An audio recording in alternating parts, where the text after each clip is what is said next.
1945 में जब जर्मनी की हार निश्चित हो गई थी तो नाजी ऑफिसर्स ने पोलैंड के एक अंडरग्राउंड टनल सिस्टम में एक ट्रेन भिजवाई। ये train reportedly gold, diamonds, paintings और सीक्रेट डॉक्यूमेंट्स से भरी हुई थी।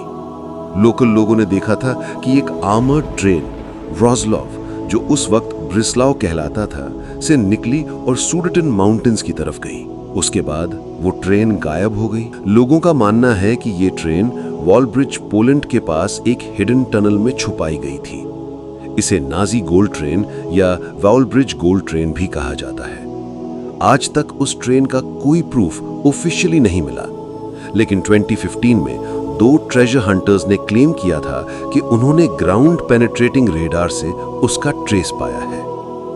मतलब हिटलर की खजाने वाली जो लॉस्ट ट्रेन है, उसका नाम हिस्ट्री में नाजी गोल्ड ट्रेन के नाम से मशहूर है, एडोल्फ हिटलर।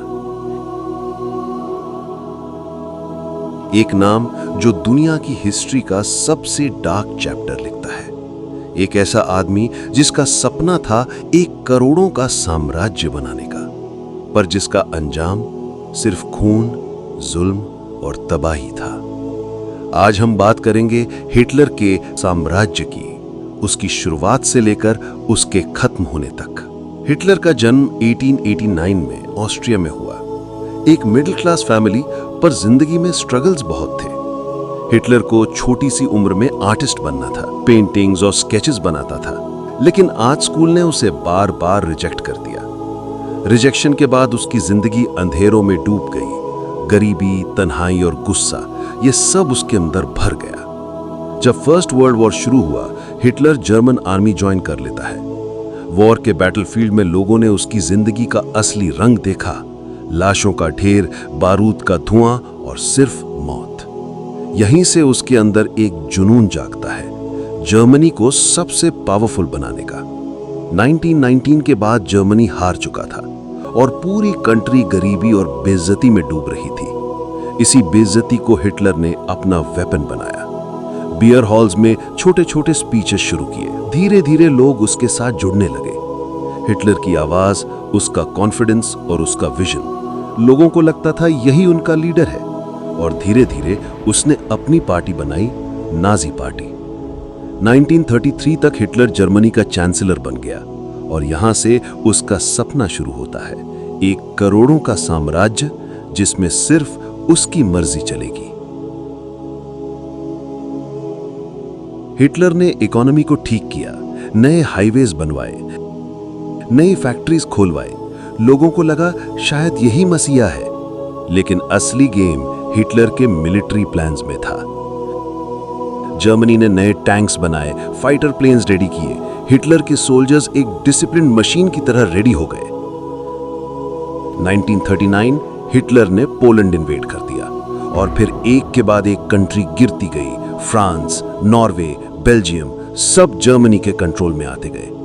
एक वक्त ऐसा आया कि हिटलर का साम्राज्य यूरोप के आधे हिस्सों तक पहुंच गया। लोग कहते थे हिटलर का साम्राज्य 1 करोड़ों के जैसा है, एक ऐसा साम्राज्य जहां से बचकर निकलना नामुमकिन है। पर इस साम्राज्य के पीछे एक काला सच छिपा था।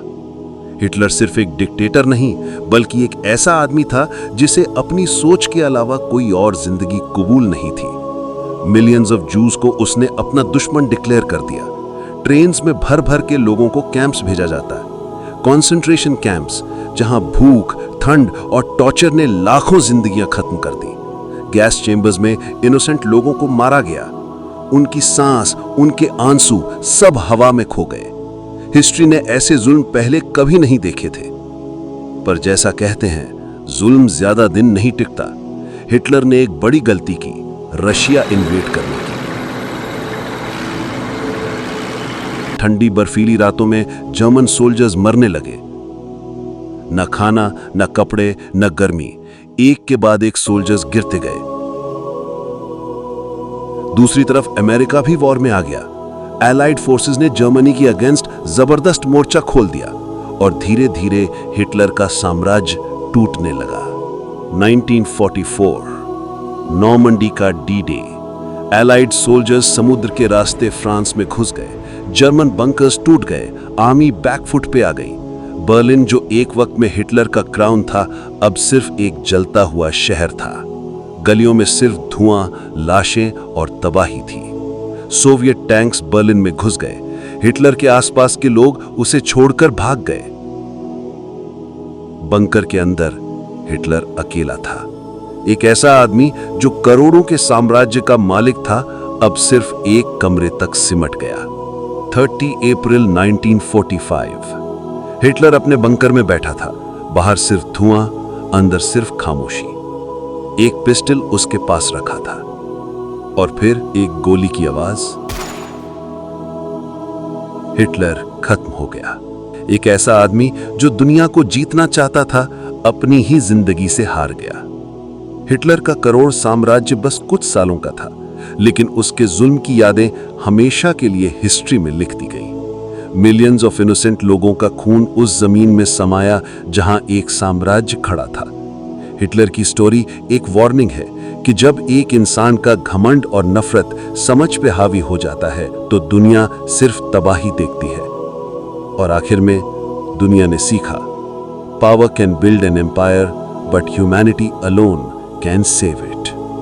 1945 सेकेंड वर्ल्ड वॉर का आखिरी दौर चल रहा था।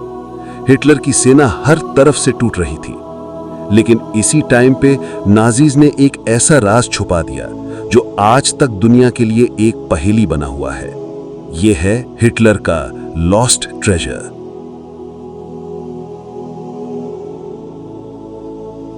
एक ऐसा खजाना जिसमें था सोना, चांदी, रेयर पेंटिंग्स और दुनिया की अनमोल चीजें जिसका आज भी कोई पता नहीं है।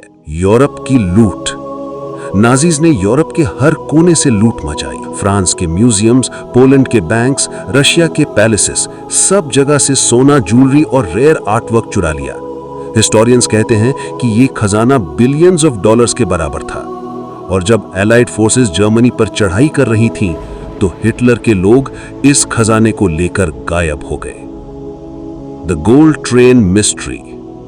दोस्तों सोचो, अगर यह खजाना मिल जाए तो उसकी कीमत बिलियंस में होगी। लेकिन सिर्फ सोना ही नहीं, इसमें छिपी हैं वो कहानियां जो नाजीज ने दुनिया से छुपाई। और सवाल आज भी वही है, क्या हिटलर का खजाना कभी सामने आएगा या फिर यह राज हमेशा के लिए जमीन के नीचे दबा रहेगा?